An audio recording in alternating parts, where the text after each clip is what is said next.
All right, YouTube, how you doing? Welcome back to the channel. We got Monday Night Football week number 4. We got 2 Monday Night Football games. In this video, we're going to be looking at the Miami Dolphins and the Tennessee Titans game. We'll also have our separate video on the channel here, a different video for the Seattle and Detroit game. But in this video, I'm going to be diving into this game. I'm going to give you my lean on the side. I'll give you my lean on the total, a few different player prop spots that I'm liking in this game as well. But as always, guys, keep an eye on the pinned comment of this video. That is where all of my final plays that I lock in myself, I list them all in the pinned comments, so make sure to keep an eye on that. But yeah, week number 4, Monday Night Football, Miami taking on Tennessee right now, and this line has been all over the place, but at the time of recording, Miami is listed as 1.5-point favorites at home. That total down to 37.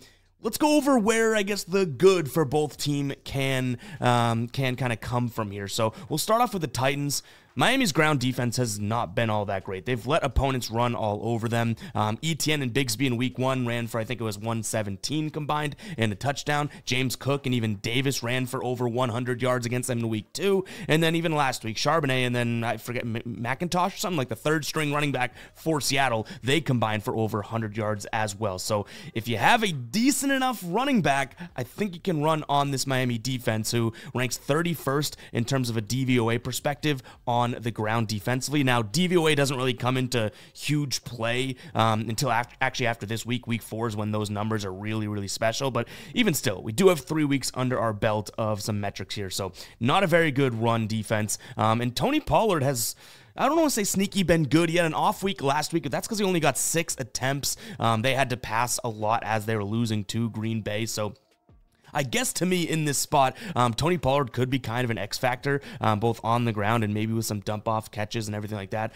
Funnily enough, Miami is the 8th worst. I think it's the 8th worst in terms of yards after contact allowed to running backs. Tony Pollard, of running backs that have 30 attempts or more this season, this is a little sneaky fact, kind of shocking, ranks 9th in terms of yards after contact. He's not that bruising type of get hit and keep running back, but so far, so good in this Titans offense, I guess. Ranked 9th in terms of yards after contact. So maybe he'll make it tough for the Dolphins to, kind of stop him and stop this offense. And we know 2 things here. Titans, if the ground game's going, they can usually open it up, and obviously they can kind of coast, and that's where they're comfortable. Miami, on the other hand, if their opponent is running on them, it makes it very, very hard for them to stop, and they kind of can let a game slip through their hands. So if Tony Pollard has a good game, I like the chances of the Titans here in this spot. And obviously another advantage for Tennessee would be the fact that Tua on injured reserve, but they are going with, Miami is going with Huntley, not Thompson this week, so that might, spice things up a little bit. But overall, in terms of an advantage, the Titans have their starting quarterback. Even if he's making these stupid, costly errors, they still have their starting quarterback that's been consistently with them now for, under a year, but still just under. And the Dolphins dealing with Tua being gone. If we flip it over to the Miami side of things, I do think the Huntley move is an upgrade. We've seen Huntley, especially with the Ravens, obviously, right? Last year and whatnot, look okay. Like, I think he's an upgrade over Skylar Thompson. He's also a mobile quarterback. Now, I think that he gets the rap of being super mobile. He's not super mobile, but he is mobile enough. And Tennessee is allowing the 8th most rushing yards to quarterbacks this season. Now, that's only through 3 games, and Malik Willis ran for 70 plus on them last week. So obviously that is kind of a thing that would skew this, but nonetheless, facts are facts. They are allowing the 8th most rushing yards to opponent quarterbacks. And obviously, you still have a really, really special offense in Miami. Have they been able to show it totally this year? Not really. Even in week 1, kind of was a struggle in a slow-paced game, right? Week number 2, obviously against Buffalo, they look terrible. And then Tua goes down. And then in week 3, they scored 3 points against Seattle. So they have playmakers, obviously, with Achane, Hill, Waddle. Like, they have guys on that team. They haven't really been able to showcase them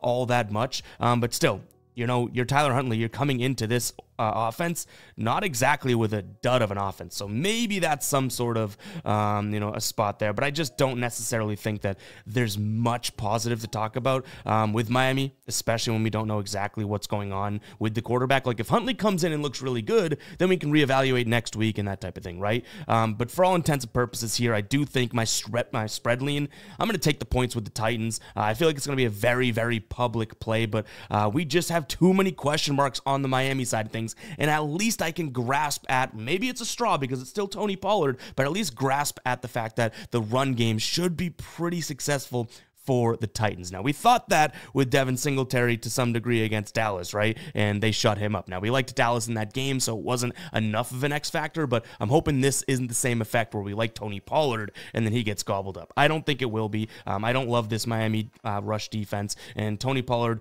sneaky having like a decent year. If he didn't have the dud last week, and again, that was more game script than it was his fault, he's playing fine, both rushing and receiving. We'll talk about him in terms of some player props later on in the video as well, so stay tuned for that. But yeah, in terms of a spread pick here, give me the 1.5 points with the Titans. They're just not enough that I can see on the Miami side of things. And again, we can reevaluate if Huntley looks good. Then all of a sudden, maybe this high-flying offense is back. But until we see that, they scored 3 points last week. Come on now.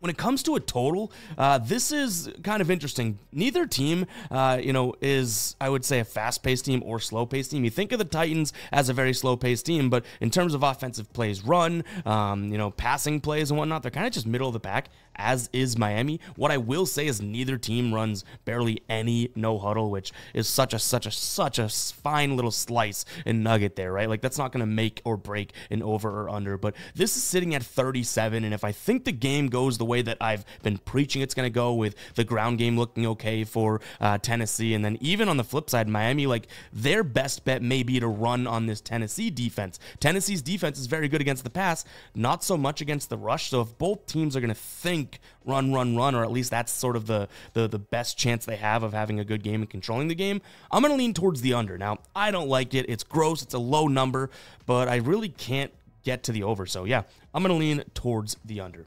But guys, we do have a couple things to talk about before we get into the player props here, so let's do that, and then let's get to a couple player prop spots that I'm really liking. First off, Underdog Fantasy is running an awesome promo right now. For this game, new customers can get a Tyreek Hill 0.5 total yards line. If you guys don't know what Underdog is, it is an awesome player prop app in which you combine 2 or more player props into a slip. The more you win, the more you get paid out, and what's great is that if you use the link in the pinned comment, you're going to get up to $1,000 in a deposit bonus. So go ahead and check out Underdog, guys. Again, take advantage of that Tyreek Hill square. Yes, there's some question marks at the quarterback, but Tyreek Hill is a beast, right? And all we need is 0.5 total yards. He could run it on an end around. He could catch one little hitch or a screen pass and take it for 1 yard, and you cash that leg of your slip. So go check out Underdog, guys. That link is in the pinned comment. And again, what a deal. Up to $1,000 in a deposit bonus.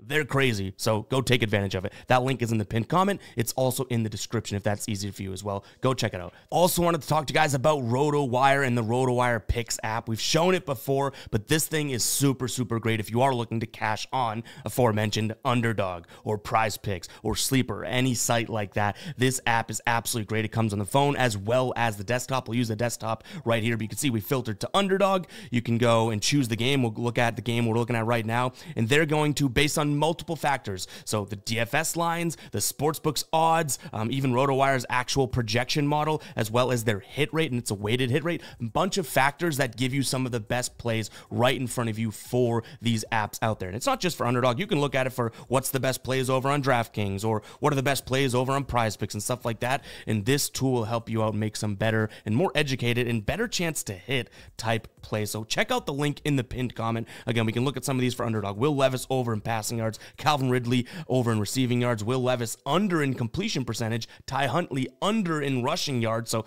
tons of things here. You can even look at the full breakdown, and you can see exactly where they're getting their information. And down here, you can see it's a weighted hit rate. This hit rate is over the last 20 games, but more recent games have more of a weight. So it's a really cool research tool, guys, if you are looking to make better picks over on Underdog or Prize Picks or any sportsbook out there. Check out that link in the pinned comment for the RotoWire Picks app. It's a huge help, at least when I'm making these plays as well. So I think that you guys should try it out yourselves. All right, like I mentioned, I have a few player prop spots that I'm liking as of right now, and we can go ahead and dive into the outlier screen here. You can see Tony Pollard over rushing and receiving yards at 67.5. I like where this is. So 3 days ago, this is at 74.5. Then it moved to this number. Then it went up to 68, up to 69, now back down to 67.5. And I think a lot of places and people are weighing that game against Green Bay, in which he only had 29 rushing and receiving yards, but he only had 6 rush attempts. In terms of targets, he still had 4 targets, but I like this spot against Miami. I think also his rush attempts number could be a good little look.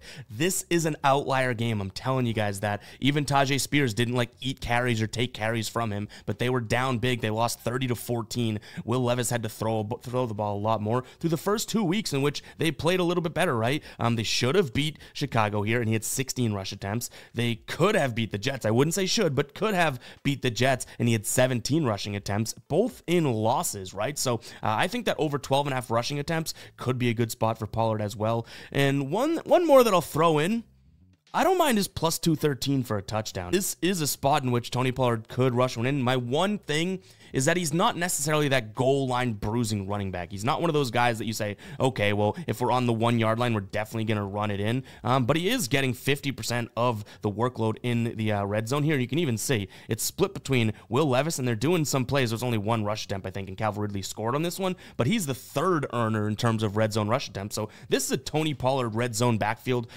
all day long. Tajay Spears only has 1 red zone attempt this entire season. So for plus 213 odds, plus that money and that number for a guy that's going to get the bulk of the workload in a favorable matchup, I don't mind Tony Pollard for a touchdown, but I think I would look at his rushing. I know the odds aren't as great, but his rushing attempts as well as his rushing plus receiving yards. That's more so what I would actually end up looking at. Devon Achane, I don't mind his over 87.5 rushing plus receiving. I also don't mind his rushing attempts. It's at 13.5. Like I mentioned, Tennessee is allowing decent success on the ground, and I think that they're going to hand the ball off a lot and rely on Achane due to the fact that, you know, they have a new quarterback in there, and this dude is a burner. He is a flyer. Last time he played against him, he had 7 carries. That was end of last year. Longest rush is another one that I could look at for him as well, but some way, shape, or form, looking at Devon Achane overall. He's done it in almost every stat you look at, 2 of his 3 games. This one, I think, being a little bit of the outlier as well. They only had 3 points.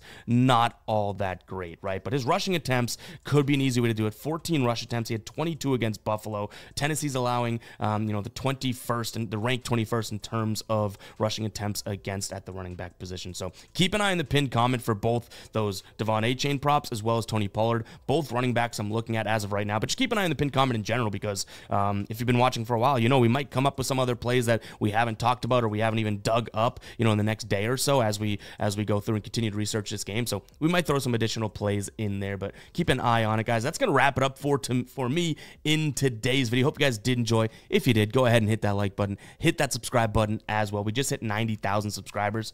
Thank you guys so damn much. Pumping some crowd noise for that. I appreciate it. We'll catch you guys in the next one, all right? Peace out.